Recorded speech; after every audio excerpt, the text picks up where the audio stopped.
Documents may be requested for a number of reasons. The Financial Aid Office will always notify you of required documents by emailing your Schoolcraft email.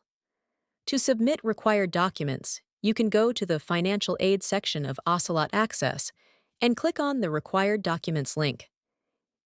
Here you will see a list of all the requested documents, as well as links to the forms that need to be turned in. You can upload the completed form by clicking the Manage button. If there is no Manage button available, the requested document may be one of the few that you need to turn into the Financial Aid Office in person. You can always double-check this requirement by calling the Financial Aid Office.